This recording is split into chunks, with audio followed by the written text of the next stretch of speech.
Hey, thanks for being here today. Today's subject is getting the best deal on health insurance when you're self-employed, and it's coming right up.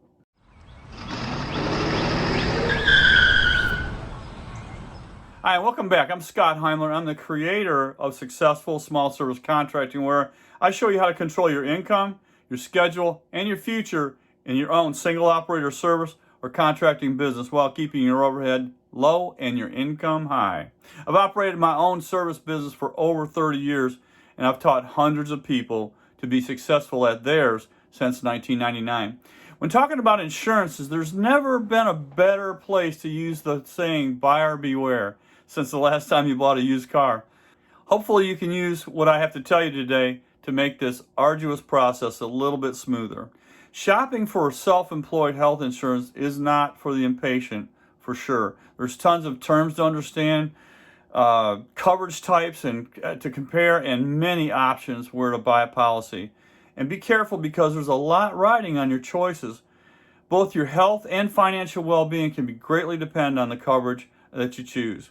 Take your time and don't feel you're being forced to make a decision from anybody. I've been paying for my own health insurance policy for over 30 years, so I may be able to shed some light on this all for you, okay? You can find insurance information in several places, and of course online is the most convenient, but the information is pretty general. The online cost quote of policy that you're asking about is usually low, as it's just bait to get you to call or email them. Then everything changes when you actually talk to them. Not trying to sound mean or be sarcastic here, but it's the reality of online quotes, unfortunately. For this and many other reasons, it's by far better to use an insurance broker. Call one on the phone and insist on talking through your questions first to see if you feel comfortable with them. Brokers can find policies that meet your particular personal needs, and they know the lingo and may be better able to help you navigate the complicated health insurance system, especially if you have a pre-existing condition. It's their job. It's what they do. Keep in mind, brokers are most often paid by the insurance company, so you don't have to pay a commission to work with one, but do ask the question. Find out how they get paid. Search for a qualified broker.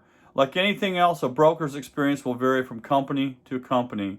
It'll be obvious of their experience by how they handle your questions and account. The National Association of Health Underwriters offers a search tool for agents that they've certified, and I'll link to that in the description box below, okay? Health insurance options also vary from state to state, and you can find out the best way to acquire insurance where you live using a tool, healthcare.gov, and I'll link to that also. This will tell you what options your state offers, which may include additional options for those pre-existing conditions.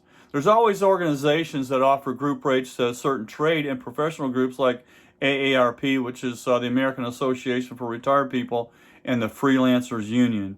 You guessed it, there'll be links below in the description box.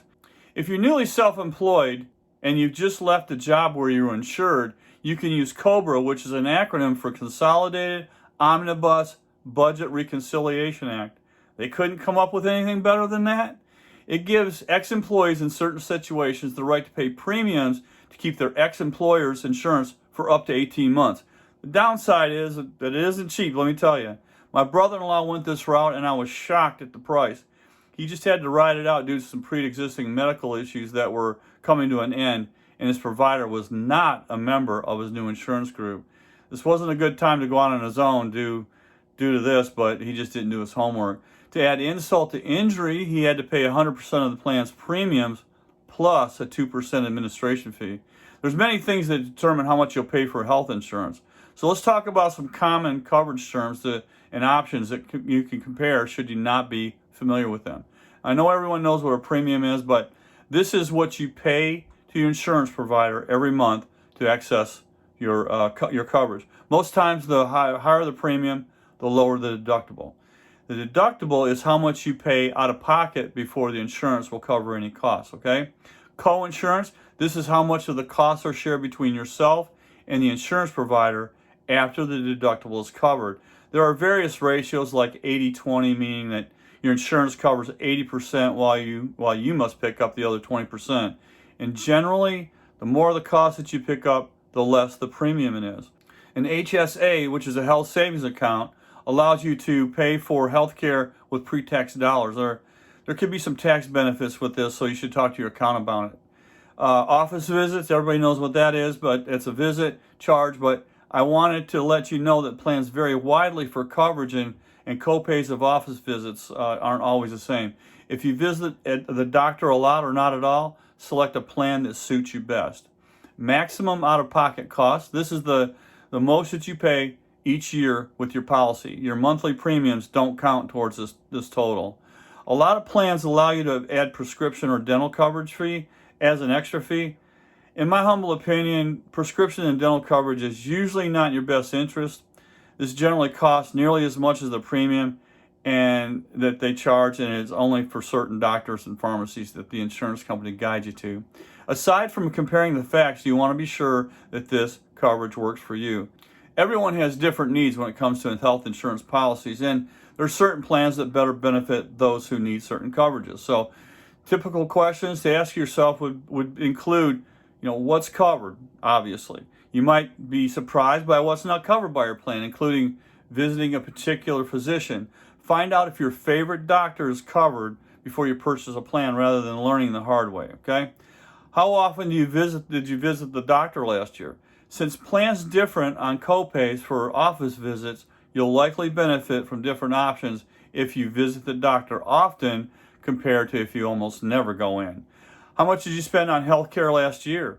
This matters for selecting the appropriate deductible and plan benefits like prescription coverage. By looking at what you paid before, you can get a better idea of what you pay under the coverage of your new plan.